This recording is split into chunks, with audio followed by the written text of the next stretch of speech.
যতক্ষণ না আদেশ করছি ততক্ষণ কেউ ওই কক্ষে প্রবেশ করবে না। আর যদি আসে তাহলে? তাহলে নিয়ম অনুযায়ী মহারাজ রাম তাকে যা শাস্তি দেবেন তার জন্য তাই নির্ধারিত থাকবে। যেই আদেশ অমান্য করবে আমি তাকে মৃত্যুদণ্ড দেব।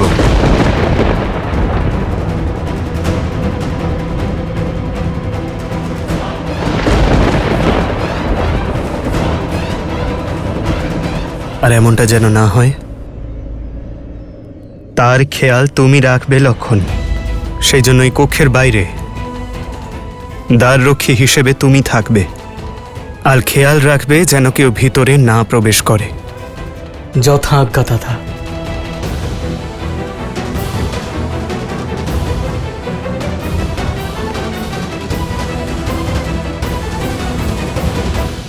আপনার এখানে আসার কারণ আমি জানি, আর এও জানি কালচক্র অতি তীব্রভাবে এগিয়ে চলেছে।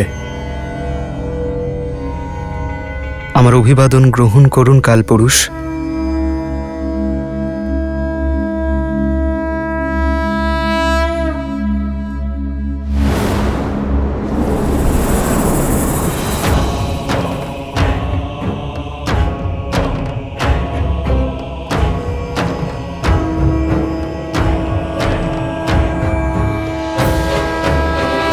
অযোধ্যার কোনায় কোনায় ঘুরে দেখলাম, ধর্মের সকল রূপ দর্শন করলাম, কিন্তু আপনার পরম ভক্ত পরম সেবক শ্রী হনুমানের দর্শন পেলাম না। কোথায় আছেন রাম ভক্ত হনুমান? এসো, ওইদিকে আমার গৃহ।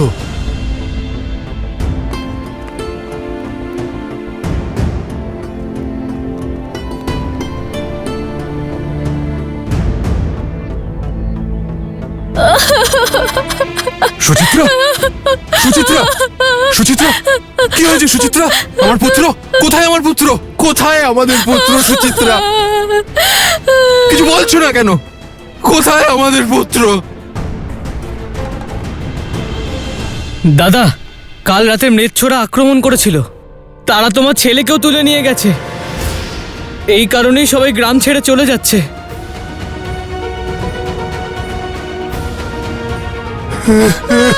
পুত্র,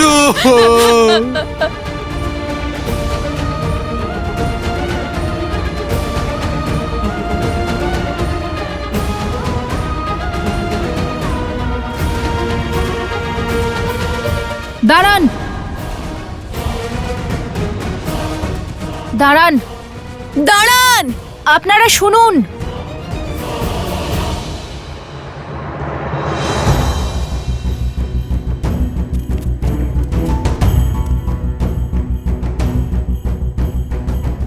আপনারা নিজেদের পূর্বপুরুষদের ভূমি এই জন্য ছেড়ে যাচ্ছেন তো কারণ আপনারা ওই ম্লেচ্ছদের আতঙ্কে ভীত? তাই ভূমি নয়, নিজেদের ভয় ত্যাগ করুন, কারণ এখন আমরা করব তাদের বিনাশ।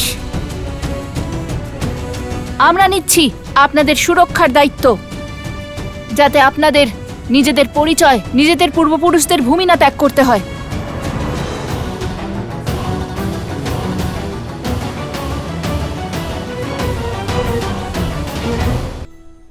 কি? তোমরা দুজন তো সাধারণ ঋষি কুমার, তোমরা কি করে ওই সর্বশক্তিশালী ম্লেচ্ছদের থেকে আমাদেরকে রক্ষা করবে? জানি, সেই জন্য শুধু আমরা নয়, আপনারা সকলে মিলে যুদ্ধ করবেন। এটা অধিকারের লড়াই, আর এই লড়াইয়ে অংশ নিতেই হবে। চলুন একসাথে লড়াই করে অধর্মের বিনাশ করে ধর্মের পতাকা উত্তোলন করি। আমরা সবাই তোমাদের কথা শুনে নিজেদের প্রাণের ঝুঁকি নেব, তোমাদের সঙ্গে যাব ওই শক্তিশালী ম্লেচ্ছদের সঙ্গে যুদ্ধ করতে।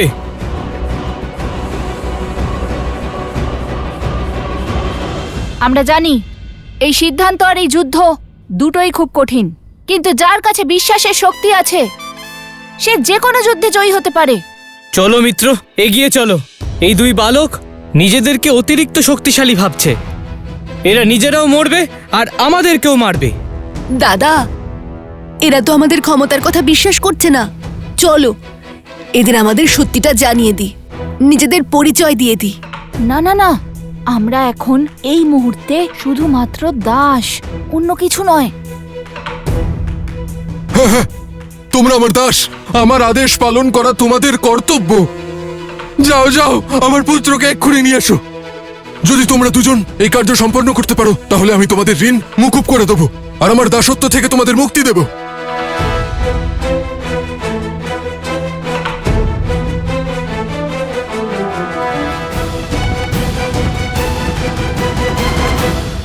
যে কার্যকে আপনারা অসম্ভব ভাবছেন সেটা সম্ভব।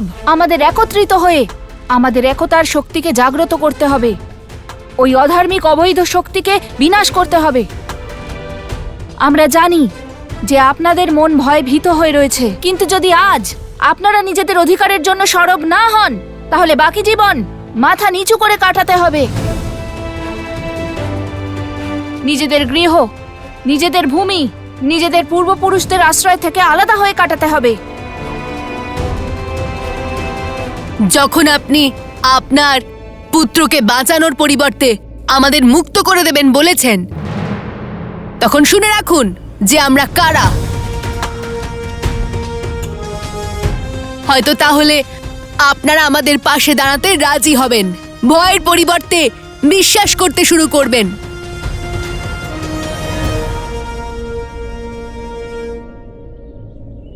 আমরা অযোধ্যাপতি মহারাজ শ্রীরামের পুত্র লবকুশ।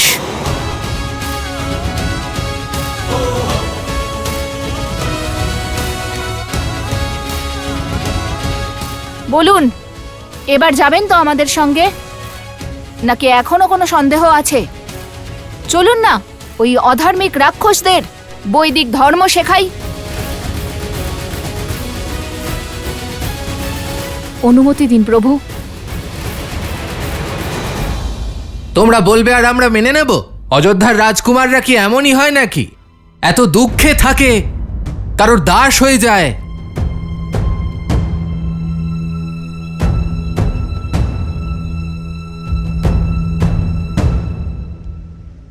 এ কি মহাদেব, কালপুরুষের অযোধ্যায় পা রাখা এবং শ্রীরামের সঙ্গে সাক্ষাতের কি অর্থ? কালপুরুষের সৃষ্টি নারায়ণ আর শিবের অংশ থেকে হয়েছে, আর এই সৃষ্টির কারণ হল কালকে গতিমান রাখা, যুগের বদল ঘটানো। এই যুগের বদল ঘটানোর ফলেই এই সংসারের ভারসাম্য বজায় থাকে। ত্রেতা যুগ শেষ হয়ে যাওয়ার আর দাপর যুগ শুরু হওয়ার সময়ে আসছে। কালপুরুষের অযোধ্যায় থাকার কেবল একটাই অর্থ, এই সংসারের পালনকর্তা নারায়ণের সপ্তম অবতারের ধরিত্রীতে থাকার সময় সমাপ্ত হতে চলেছে। আপনার মনে হয় হনুমান থাকতে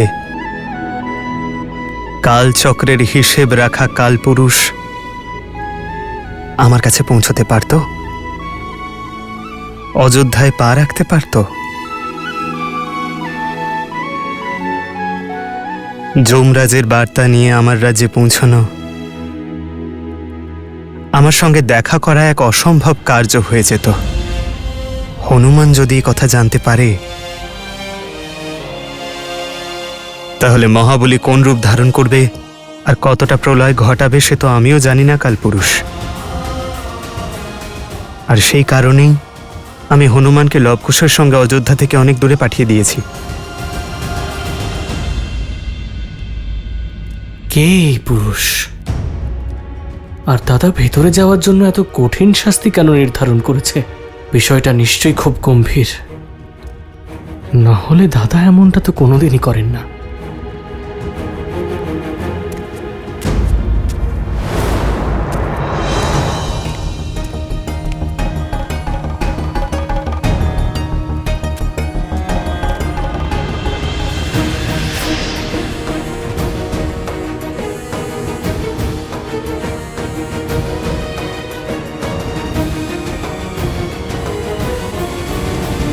এরা দুজন মিথ্যে বলছে। এরা রাজকুমার কি করে হতে পারে? তোমাদের ওপর কোনো বিশ্বাস নেই। হ্যাঁ হ্যাঁ, তোমাদের ওপর বিশ্বাস নেই।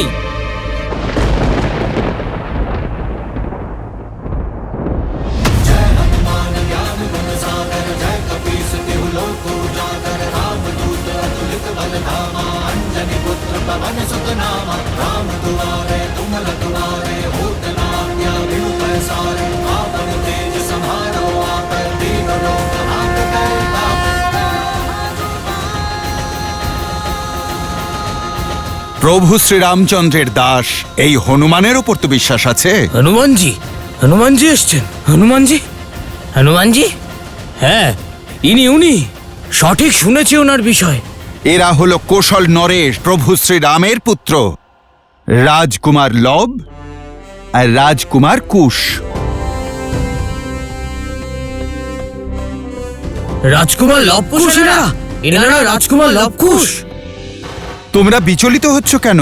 আমি আছি তো, এক্ষুনি সমস্যার সমাধান করে দিচ্ছি। এই প্রস্তাবের জন্য ধন্যবাদ শ্রী হনুমান, কিন্তু সমস্যা কেবল ম্লেচ্ছ জাতির আক্রমণ নয়, বরং এত সহজে এনাদের হার স্বীকার করাটাও। নিজেদের অস্তিত্ব, পূর্বসূরীদের এই ভূমি থেকে মুখ ফিরিয়ে নেওয়াও সমস্যা। আমরা চাই নিজেদের অস্তিত্বের এই লড়াই তারা স্বয়ং লড়ুক।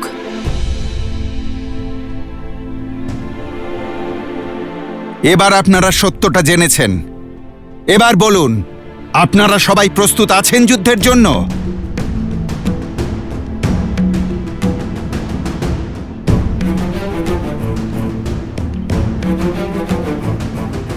দাঁড়ান মাতা,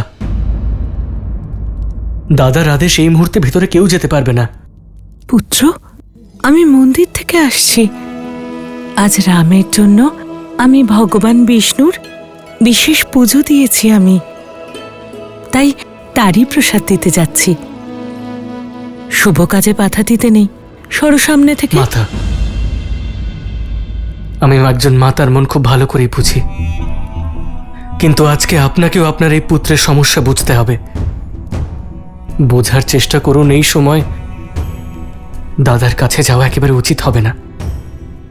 মহারাজের আদেশ মাতা যে এই সময় ওনার সঙ্গে কেউ দেখা করতে পারবে না। পুত্র, কিছুদিন ধরেই অশুভ চিন্তায় আমার মন ভারাক্রান্ত।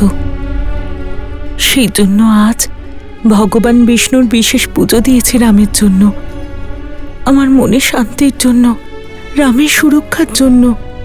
আমার ওর সঙ্গে দেখা করা আর ওকে ভগবান বিষ্ণুর প্রসাদ দেওয়া অতি আবশ্যক।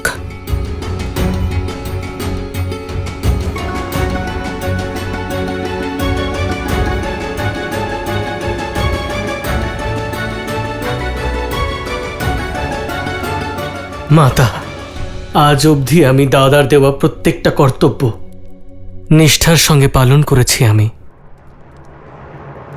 আর আজকেও পালন করব। ওনার এই সাক্ষাতে আমি কোনোভাবে কোনো রকম বাধা আসতে দেব না, কারণ যদি এমনটা হয় তাহলে আর এতে সব থেকে বেশি কষ্ট পাবেন দাদা, আর আপনিও খুশি হবেন না মাতা। তাই আমি আপনার কাছে হাত জোর করে অনুরোধ করছি, নিবেদন করছি, দয়া করে এই সময় এখান থেকে ফিরে যান।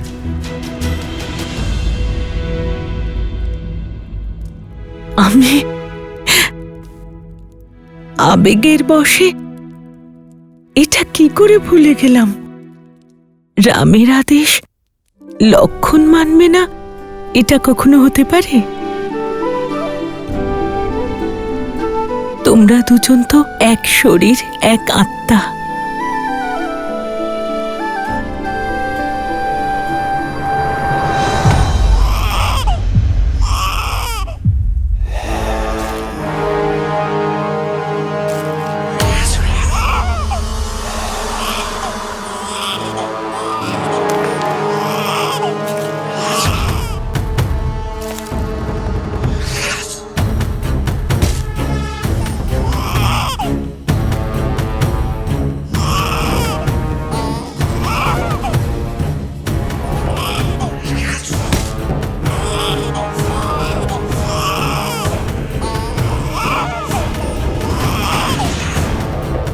নাও পুত্র, একে হত্যা করে আমাদের সবার ক্ষুধা মেটাও।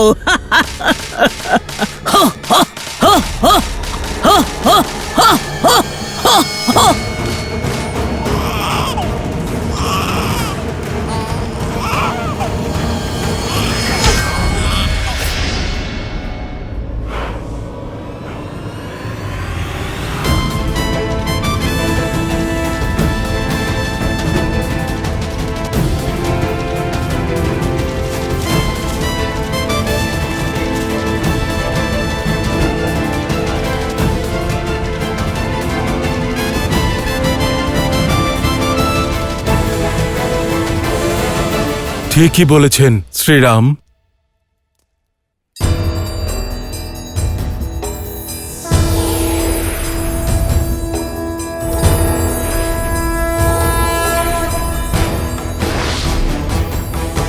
সময় আসন্ন, ত্রেতা যুগ সমাপ্তির পথে এগিয়ে চলেছে। যুগ পরিবর্তন হতে চলেছে।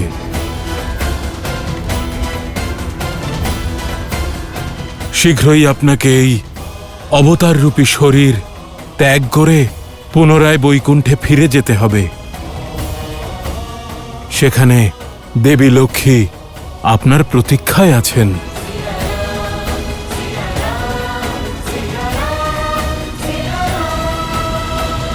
আর এখানে আমার যে কাজ অবশিষ্ট তার কি হবে? লবকুশ আর অন্যান্য বংশধরেরা কিছুদিনের মধ্যেই কোশল রাজ্য সামলানোর যোগ্য হয়ে উঠবে। যখনই আপনার এই কার্য সম্পন্ন হবে তখনই আপনাকে আপনার এই শরীর ত্যাগ করতে হবে। তবে তার আগে বৈকুণ্ঠে আপনার শয্যা প্রস্তুত করতে হবে।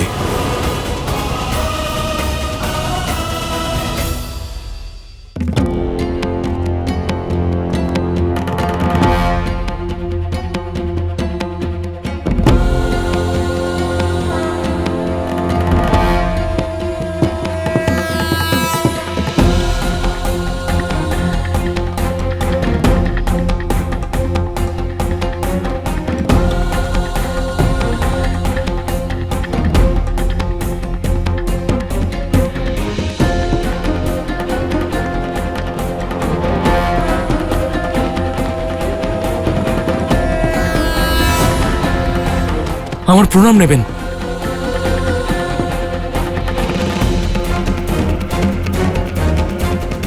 উনি এখানে আর এই সময়?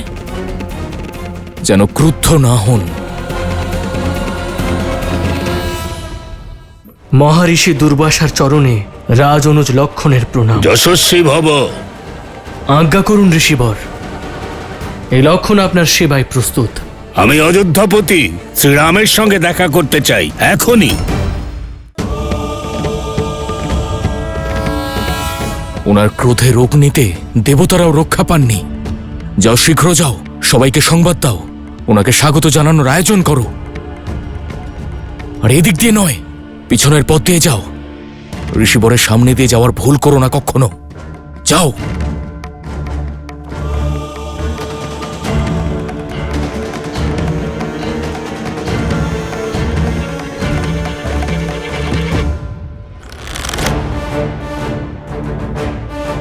বালকের সামনে থেকে সরে যাও দুষ্ট, না হলে তোমার প্রাণ হরণ করব। সম্পূর্ণ আর্যাবর্তের একমাত্র মহারাজ কৌশল নরেশ শ্রীরামের আজ্ঞা ও আদেশ অনুযায়ী আমরা তোমাকে শেষবার সাবধান করছি। বেছে নাও, আত্মসমর্পণ নাকি মৃত্যু। তাই মুহূর্তেই বোঝা যাবে।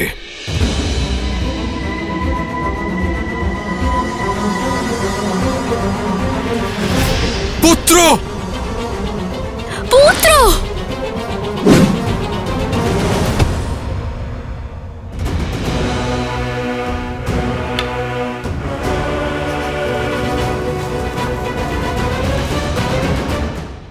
মহারিষি দুর্বাসার চরণে রাজ অনুজ লক্ষণের প্রণাম। যশস্বী ভব। আজ্ঞা করুন ঋষিবর, এই লক্ষণ আপনার সেবায় প্রস্তুত। আমি অযোধ্যাপতি শ্রীরামের সঙ্গে দেখা করতে চাই এখনই।